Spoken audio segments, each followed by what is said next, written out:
तो भले ही आने में 3 दिन की देरी क्यों ना हो गई हो, लेकिन आया हूं ढेर सारे आनंद और उससे भी ज्यादा खबरों के साथ। क्योंकि अगर आप सोच रहे थे कि पिछले रोस्ट वर्स में हम लोगों ने साप्ताहिक डेडपूल सेगमेंट को आखिरी बार देख लिया है, तो आप पूरी तरह से गलत है। क्योंकि इस वाले में हमको ना केवल डेडपूल बल्कि आयरन मैन, डेयर डेविल और हमारे टोपी मास्टर साहब भी देखने को मिलेंगे। लेकिन शुरुआत से अगर शुरू किया जाए तो जो D23 चल रहा था उसी के आगे वाले पार्ट पे बात कर लेते हैं। क्योंकि हम लोगों ने जो वीडियो में कवर किया था वो सारी चीजें लाइव एक्शन से रिलेटेड थी, बट इसमें हमको एनिमेशन पैनल का भी बहुत कुछ देखने को मिला। जैसे सबसे पहले तो केविन धोखा मास्टर फाइगी एक टोपी पहन के आया जिसके ऊपर आधा स्पाइडरमैन बना हुआ था और आधा पता नहीं क्या। कोई बोलने लगा मिस्टर नेगेटिव है, कोई बोलने लगा स्पाइडरमैन ही है, लेकिन उसका सूट डिफरेंट है, फ्यूचर फाउंडेशन का हो सकता है, एंटी वेनम का हो सकता है। और इससे यह स्पेकुलेशन किया जाने लगा कि हमको D23 में डेफिनेटली स्पाइडरमैन 4 का अनाउंसमेंट तो सुनने को मिलेगा ही मिलेगा। घंटा नहीं मिला कुछ, बदले में उसका छोटा टिड्डा चिपका दिया फ्रेंडली नेबरहुड स्पाइडरमैन के नाम से, जो कि एक एनिमेटेड सीरीज होगी जिसके बारे में हम लोग बहुत पहले से बात करते हुए आ रहे हैं। तो यहां पर उसको लेकर कुछ इंफॉर्मेशन दी गई जो मैं आपको बता देता हूं। तो इसमें ये तो हमको पता ही है कि टॉम हॉलैंड का पीटर पार्कर नहीं होने वाला, एक ऑल्टरनेट यूनिवर्स की कहानी होगी। हमको इसमें ये पता चलेगा कि पीटर पार्कर जो हाई स्कूल में था तो उसकी कहानी कैसे इवॉल्व होती है, कैसे उसको पावर्स मिलती है।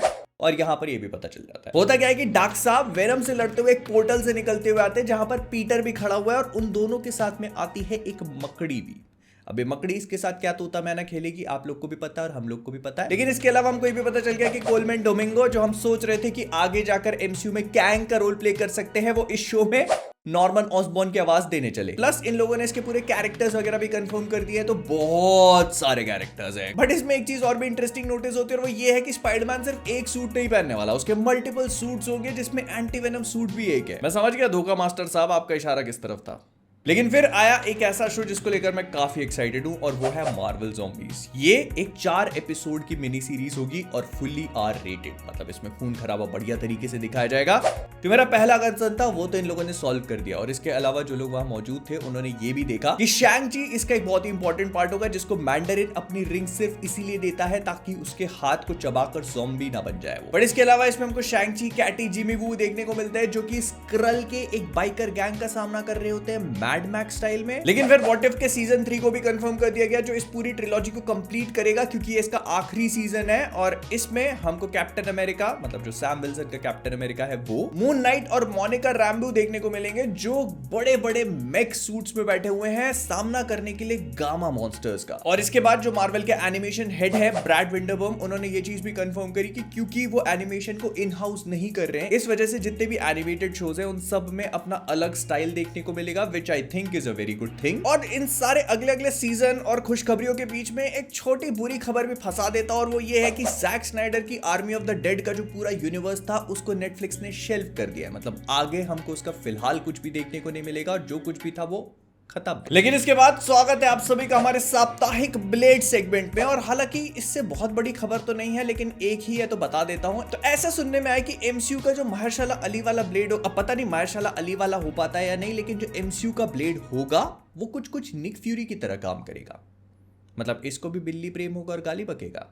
खैर जितना मुझे समझ में आया तो ऐसा हो सकता है कि ये खुद अपने सुपर हीरोज की टीम बनाएगा निक फ्यूरी की तरह, जिसको मिडनाइट सन्स बोलेंगे आगे जाकर ये लोग। पहले अपनी खुद की पिक्चर तो बना ले, देहरादून के डे वॉकर, तुम्हारा ड्रैकुला तो कबर में ही मर जाएगा ऐसे। फिर इसके बाद डिज्नी ने अपने D23 में और भी कई सारे प्रोजेक्ट्स कंफर्म करे, जिसमें से मॉन्स्टर जैम एक प्रोजेक्ट था जिसमें रॉक एक मॉन्स्टर ट्रक अब रॉक मॉन्स्टर ट्रक चलाते हैं, मॉन्स्टर ट्रक रॉक को चलाते हैं, ये तो पिक्चर देख के पता चलेगा, लेकिन हायरार्की जरूर बदलेगी। फिर इसके बाद डिज्नी ने कंफर्म कर दिया कि मैंडलोरियन और ग्रोगू फिल्मिंग अब स्टार्ट हो चुकी है, हो भी जानी चाहिए, क्योंकि फैंटास्टिक 4 की जब स्टार्ट कर दी है तो फिर मैंडलोरियन की भी कर ही देनी चाहिए। इसी बात पे अर्ज किया है, कभी मैं खेलूं गोल्फ कभी कबड्डी, आज है ग्रोगू कल होगी सूजन, क्योंकि तुम सबका हूं मैं डैडी। लेकिन स्टार वॉर्स की कहानी केवल यहां पे खत्म नहीं हो जाती, क्योंकि ऐसा बोला जा रहा है कि 2026 में हमको 2 स्टार वॉर्स की मूवीज देखने को मिलेगी और दिसंबर 2026 के बाद से एक नई ट्रिलॉजी को शुरू करेंगे वो लोग, जिसमें रे भी इन्वॉल्व होगी। 2027 में आ रही है सीक्रेट वॉर्स, 2026 तब तक डेयरडेविल की शक्तियां दे देना मुझे भगवान। लेकिन भाई डीसी के पाले से कुछ अच्छी न्यूज आते हुए, बिकॉज हम लोगों ने ऐसा सुना है कि सुपरगर्ल वुमेन ऑफ टुमारो में हमको लोबो देखने को मिल सकता है। और जब मैं बात कर रहा हूं लोबो की, तो उसका रोल प्ले कर सकते हैं जेसन मोमोआ। हालांकि इस बात को लेकर कोई भी कंफर्मेशन नहीं है, लेकिन जितना हम लोग जेम्स गन को जानते हैं तो वो जनरली फेक न्यूज को क्विक सिल्वर की मौत से भी ज्यादा तेजी से डिबंक कर देते हैं। और सिंस उन्होंने इस पूरी बात पे चुप्पी साधी हुई है, तो मैं रिश्ता पक्का समझू फिर। और रिश्ते पक्के से ये पता चला है कि हाउस ऑफ द ड्रैगन का सीजन 4 जो है वो उसका आखिरी सीजन होगा और सीजन 3 की फिल्मिंग जो है जल्द ही शुरू हो जाएगी 2025 की स्टार्टिंग में। अनपॉपुलर ओपिनियन हो सकता है, लेकिन मेरे ख्याल से इसको सीजन 3 पे खत्म कर देना चाहिए। लेकिन क्या करें, विटामिन की कमी सभी को हो रही है। स्पीकिंग ऑफ विच, ऐसा सुनने में आया कि वार्नर ब्रदर्स डिस्कवरी के जो टीवी नेटवर्क्स है वो 9.1 बिलियन बकरी का बिलियन कम है जितना वो सोच रहे थे इनिशियली उससे। और इसी वजह से उनको 2024 के सेकेंड क्वार्टर में 10 बिलियन बकरी का नुकसान हुआ है। ये हिसाब किताब में 200-400 रुपए की बात होती तो समझ में आता, तुम साला 1000 करोड़ रुपए कम कैसे गिन सकते हो। यही होता है जब मिलकर 3 लोगों की बद्दुआ लगती है। खैर 2025 में सुपरमैन नाम की एक बहुत ही अच्छी पिक्चर आ रही है। मैं पर्सनली उसके लिए बहुत एक्साइटेड हूँ दोस्तों। आप भी, हम भी, सब लोग मिलकर उसको थिएटर में देखने जाएंगे। पहले दिन पहले भी दिखा देंगे तो कोई दिक्कत नहीं। फिर इसके बाद नेटफ्लिक्स वालों ने स्क्विड गेम का टीजर रिलीज कर दिया। 26 दिसंबर को इसका सीजन 2 रिलीज हो जाएगा। उसके भी ऊपर से जो विट स्टूडियो वन पीस का रीमेक कर रहा है उसका भी फर्स्ट लुक हमको देखने को मिल रहा है। एंड ठीक था, ठीक। वहीं पे करण सोनी जो स्पाइडरवर्स मूवीज में पवित्र प्रभाकर की आवाज देते हैं, उन्होंने रिसेंट नहीं, वहां पे शुभमन गिल नहीं है, कोई वो क्रिकेट नहीं खेला जाता वहां, तो उन्होंने रिसेंटली ये बात कंफर्म करी कि बियॉन्ड द स्पाइडरवर्स मूवी की डबिंग स्टार्ट करी जाने वाली है कुछ ही महीनों में। अभी तक बोलने भी नहीं लगे हो तो 2026 समझ ले हम। फिर ऐसा बोला जा रहा है कि फैंटास्टिक फोर फर्स्ट स्टेप्स में जो गैलेक्टस हमको देखने को मिलेगा वो वही सेम गैलेक्टस होगा जो हम लोगों ने fantastic four rise of the silver surfer, वो बाबा आदम के जमाने में जो पिक्चर आई थी उसमें देखा था। डेयरडेविल के फूफा के लड़के, अगर उस पिक्चर में तेरे को गैलेक्टस फिर से दिख जाए तो मेरी आंखों का भी वही ऑपरेशन करा देना जो तेरी आंखों का ब्लाइंड हुआ है। फिर इसके बाद ऐसा सुनने में आ रहा है कि क्रेवन द हंटर का एक नया ट्रेलर तैयार करके रख लिया सोनी वालों ने, and it is going to be about 2 minutes and 24 seconds. इसको जल्द ही रिलीज कर दिया जाएगा। लेकिन उसके अलावा ऐसा भी बोला जा रहा है, मतलब सोनी वालों की तरफ से ऐसा सुनने को मिल रहा है कि क्रेवन द हंटर में हमको स्पाइडरमैन देखने को नहीं मिलेगा। क्यों नहीं मिलेगा जी? ये तो वही बात हो गई कि एग्जाम के लिए फर्रा बना के ले गए, वही सेम क्वेश्चन आ भी गया, टीचर भी एग्जामिनेशन हॉल के बाहर निकल गया, फिर भी चीटिंग नहीं करेंगे चाहे फेल क्यों ना हो जाए। फॉक्स नहीं, सोनी है ये, चीटिंग भी करेंगे, फेल भी होंगे। फिर इसके बाद स्वागत है आप सभी का हमारे नए साप्ताहिक डेयरडेविल रीबॉर्न अगेन सेगमेंट में, क्योंकि 2 बार जिंदा होके मर के जिंदा हो गया ना शो। तो सबसे पहले चार्ली कॉक्स ने बात बोली कि द बिग चेंज, मतलब जो शो को पूरा रीराइट करके बदला गया है, उससे पहले तक ये एक सॉफ्ट रिबूट सा था। मतलब जो नेटफ्लिक्स का शो हमने देखा था उसके बाद इसमें कुछ चेंजेस देखने को मिलते हैं, जिसमें से सबसे पहला था केरन और फॉगी का ना होना। फॉगी प्रोबेबली 2 मिनट के लिए आता और उसके बाद कहीं चला जाता, हमको नहीं पता चलता, डेयरडेविल को तो और भी नहीं। और ये बात सॉर्ट ऑफ कंफर्म सी भी हो जाती है हॉकाई के फिनाले से, जहां पर हम लोगों ने किंगपिन को देखा था, तो वो बहुत ही ज्यादा बदला लग रहा था, क्योंकि मार्वल तब तक उसी ट्रैक पे था कि उनको ये वाला शो एक डिफरेंट वे में दिखाना है, नेटफ्लिक्स की तरह नहीं। लेकिन फिर उसके बाद सब कुछ बदल गया। लेकिन अच्छा ही हुआ कि उन्होंने जहाज मोड़ दिया इससे पहले कि वो डूब जाए। क्यों कैमरन भाई?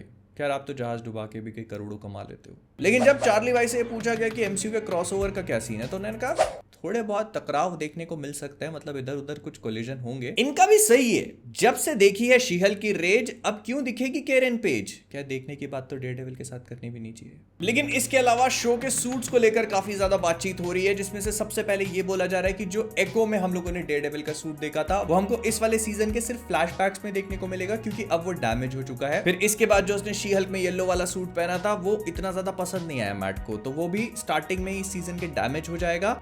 और फिर उसके बाद उसको एक प्रॉपर शैडोलैंड वाला सूट देखने को मिलेगा, जो I absolutely love from the comic books. लेकिन सीजन 1 एंड होते होते वो सूट भी डैमेज हो जाएगा और इसके एंड में हमको एक और नया सूट टीज किया जाएगा, जिसमें प्रोबेबली डबल डीज होंगे कॉमिक्स की तरह, और वो सीजन 2 का मेन सूट बनेगा, क्योंकि खिलौने भी तो बेचने हैं।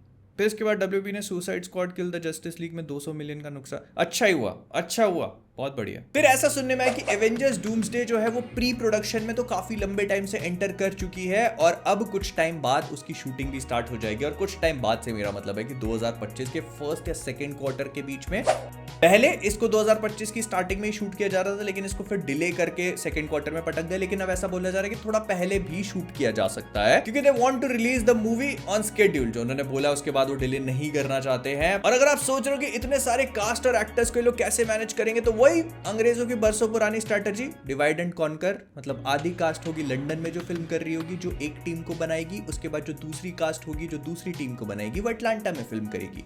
And that is how they are going to make it work. और जहां तक रही डायरेक्टर की बात, तो वो रूसो ब्रदर्स है। आपको क्या लगता है दो भाई क्यों है?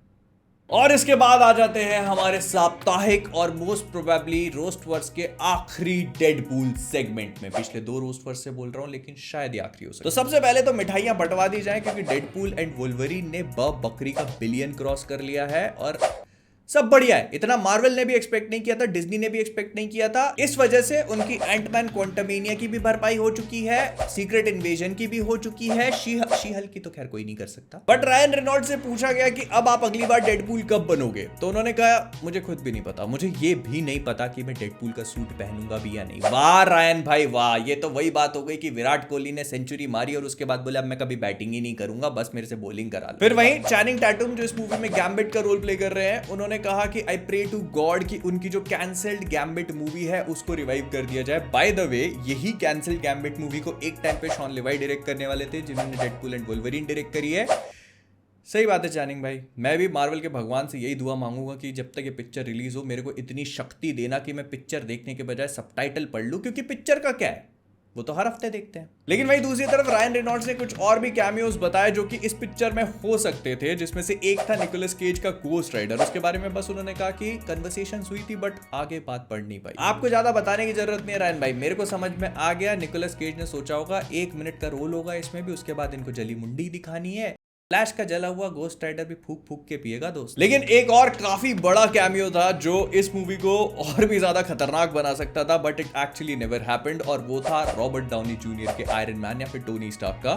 तो जिस सीक्वेंस में हम लोग हैप्पी होगन को और डेडपूल की कन्वर्सेशन को होते हुए देखते हैं 2018 की सीक्रेट टाइमलाइन में, उसमें एक्चुअली इन लोगों ने रॉबर्ट डाउनी जूनियर को भी लिखा था। इनफैक्ट इसके जो इनिशियल वर्जन, बहुत स्टार्टिंग वाले वर्जन थे, उसमें सिर्फ आरडीजे नहीं, पूरे के पूरे एवेंजर्स को लिखा हुआ था। तो ये पूरा सीन कुछ कुछ इस तरह से प्ले आउट होता कि डेडपूल जाता, उसको टोनी स्टार्क मिलता हैप्पी होगन के साथ, वहां पर इनकी कन्वर्सेशन होती, डेडपूल वहां पर अपनी यूजुअल फैन बॉइंग कर रहा होता और आरडीजे एंड हैप्पी अल्टीमेटली उसको रिजेक्ट कर देते, एंड उसके बाद उसका वो जो इल्यूजन है वो टूटता, और वो आयरन मैन हैप्पी के साथ साथ जितने भी एवेंजर्स वहां पर मौजूद है, ब्लैक विडो, थॉर, हल्क, हर किसी को गालियां बकते हुए जाता अपने डेडपूल के स्टाइल। इनफैक्ट उन लोगों ने इस पूरे सीन को पीटर के साथ में इमेजिन किया हुआ था कि डेडपूल वहां पे पीटर को लेके जाता, और जब उनको थॉर का हैमर दिखता तो वो उसे उठाने की कोशिश करते। डेडपूल तो डेफिनेटली नहीं उठा पाता इतने हरामीपन के बाद, लेकिन पीटर उसको जरूर उठा लेता, तो उस बात से एवेंजर्स इंप्रेस हो जाता। I am glad they did not do this to be honest, क्योंकि पीटर पता नहीं क्या बना के रख दिया इन लोगों ने पिक्चर में, और उससे थॉर का हैमर उठवाना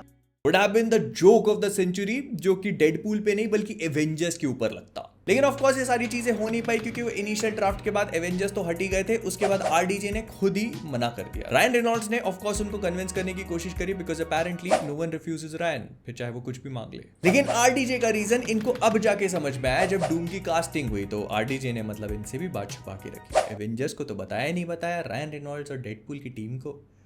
बहुत खतरनाक आदमी है, अभी से डूम बन चुका है। खैर आरडीजे डूम बन रहे हैं और इससे सभी लोग खुश हैं। खुश हो ना तो फिर लाइक करो वीडियो, सब्सक्राइब तो बोल, कोई मतलब नहीं है बोलने का। जा रहा हूं, बाय।